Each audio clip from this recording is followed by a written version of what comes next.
Sunat sunat itu seberapa tua umurnya saat dimulai pertama kali?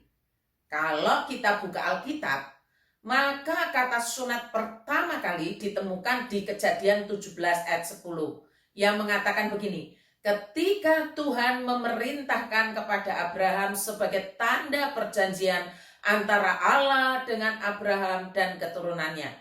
Saya mencoba menghitung-hitung waktunya, saudara. Berdasarkan Wikipedia, Abraham lahir tahun 2000 sebelum Masehi. Lalu Abraham disunat umur 99 tahun. Itu ada di ayat 24 kitab Kejadian 17. Dan Ismail umur 13 tahun ketika disunat pertama kali. Jadi upacara sunat dimulai kira-kira tahun 1901 sebelum Masehi. Jauh sebelum Taurat diberikan. Lalu yang kedua yang harus kita tahu, sunat itu untuk apa? Tujuan sunat yang kerat kulit katan itu untuk apa? Di dalam Kejadian 17 ini sangat jelas diterangkan. Begini kata Alkitab, lagi firman Allah kepada Abraham, dari pihakmu, ya Abraham, engkau harus memegang perjanjianku. Perjanjian covenant yang diajarkan kepada kita juga. Engkau dan keturunanmu turun-temurun. Inilah perjanjianku yang harus kamu pegang. Perjanjian antara aku dan kamu serta keturunanmu, yaitu setiap laki-laki di antara kamu harus disunat. Jadi, perjanjian yang diikat Allah harus dengan penumpahan darah, yaitu sunat. Tidak ada sunat perempuan loh saudara, tidak ada. Sunat ini sunat laki-laki, jelas ditulis di kerat kulit katanya.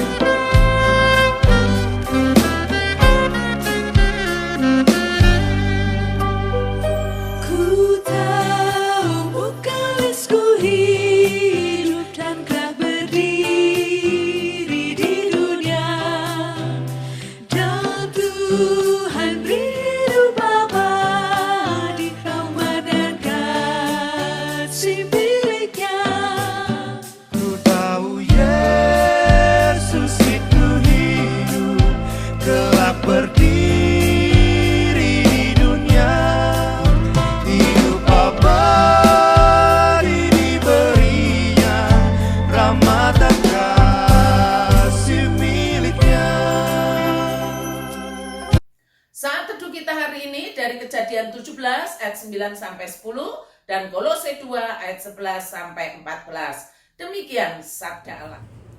Kejadian 17 ayat 9 sampai 10. Lagi firman Allah kepada Abraham, dari pihakku engkau harus memegang perjanjianku. Engkau dan keturunanmu keturun-temurun. 10. Inilah perjanjianku yang harus kamu pegang, perjanjian antara aku dan kamu serta keturunanmu, yaitu setiap laki-laki di antara kamu harus disunat. Kolose 2 ayat 11 sampai 14. Dalam Dia kamu telah disunat, bukan dengan sunat yang dilakukan oleh manusia, tetapi dengan sunat Kristus yang terdiri dari penanggalan akan tubuh yang berdosa. 12. Karena dengan Dia kamu dikuburkan dalam baptisan, dan di dalam Dia kamu turut dibangkitkan juga oleh kepercayaanmu kepada kerja kuasa Allah yang telah membangkitkan Dia dari antara orang mati. 13. Kamu juga meskipun dahulu mati oleh pelanggaranmu dan oleh karena tidak disunat secara lahiriah, telah dihidupkan Allah bersama-sama dengan Dia sesudah Ia mengampuni segala pelanggaran kita. 14. Dengan penghapusan surat hutang yang oleh ketentuan-ketentuan hukum mendakwa dan mengancam kita, dan itu ditiadakannya dengan melakukannya pada kayu salib. Kembali soal sunat. Sunat yang dikerat kulit katanya ya. Apakah masih berlaku sampai hari ini? Maksudnya berlaku itu sunat sebagai tanda perjanjian Allah yang kekal, covenant tadi? Jawabannya tidak lagi. sunat kerat kulit katan memang masih dilakukan oleh semua laki-laki.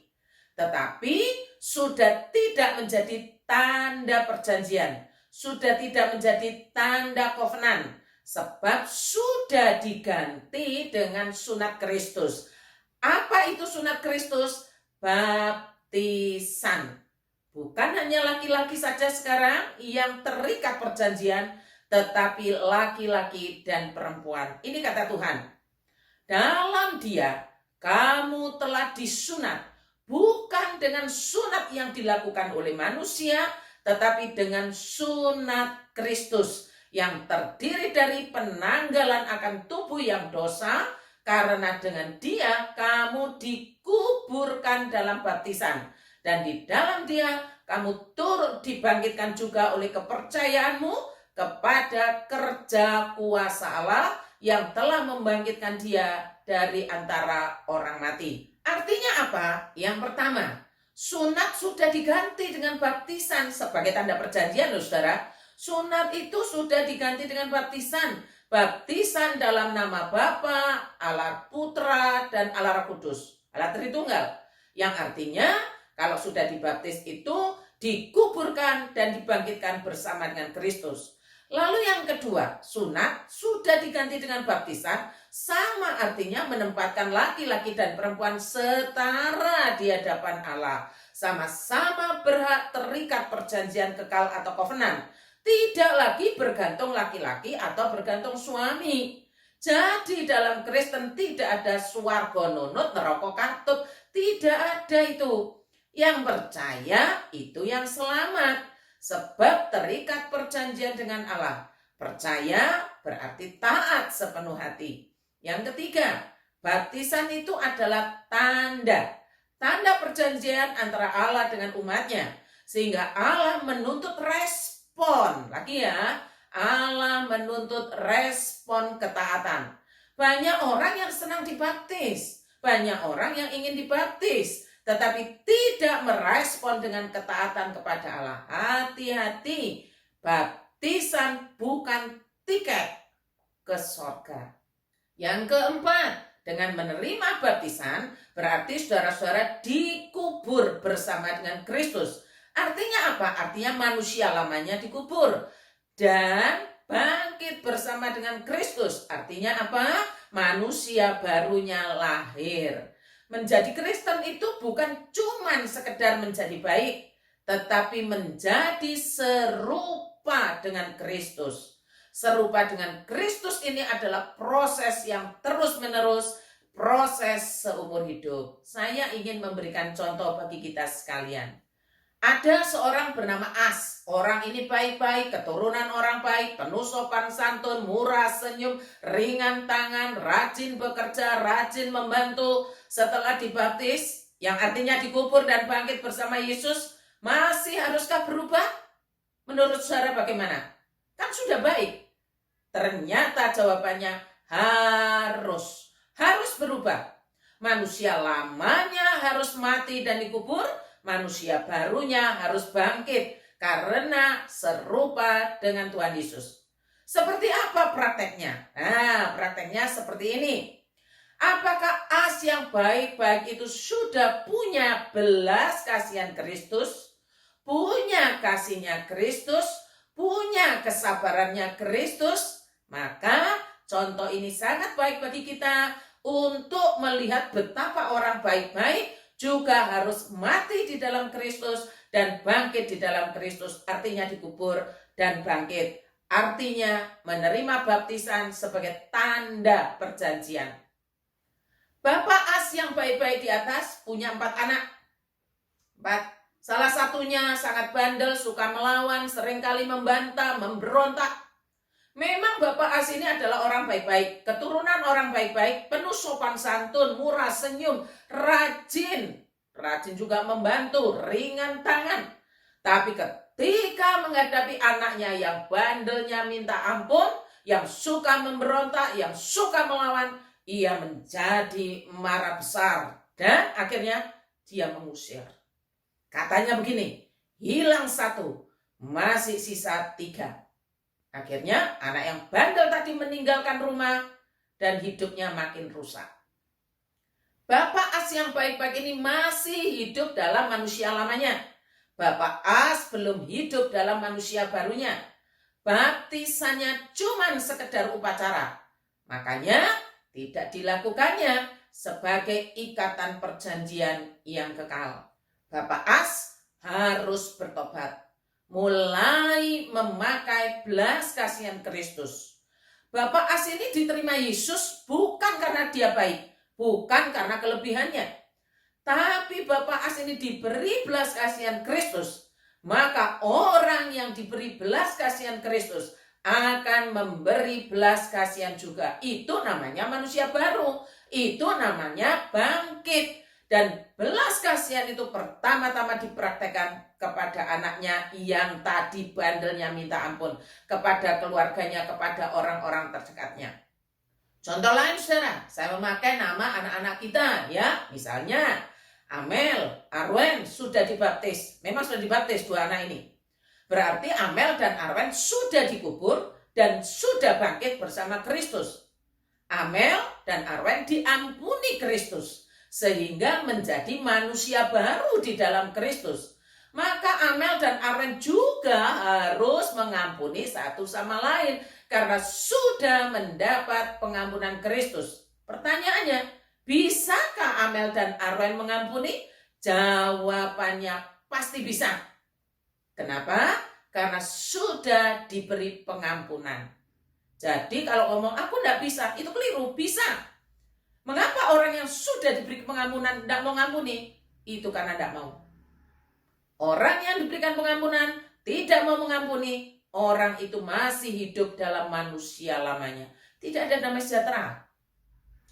Contohnya lagi, Eben, Rifki,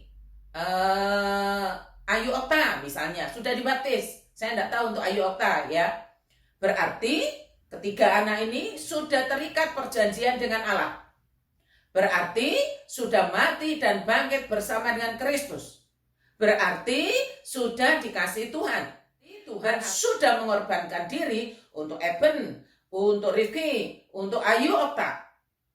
Maka seharusnya manusia barunya lahir, Eben, Rifki, Ayu Okta harus mempersembahkan dirinya kepada Tuhannya sebagai persembahan yang hidup, yang kudus, dan berkenan kepada Allah.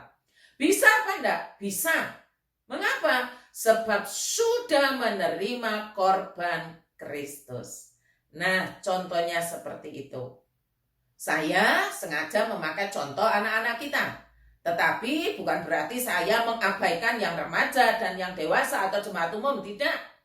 Dibaptis berarti dikubur dan bangkit bersama dengan Tuhan Yesus.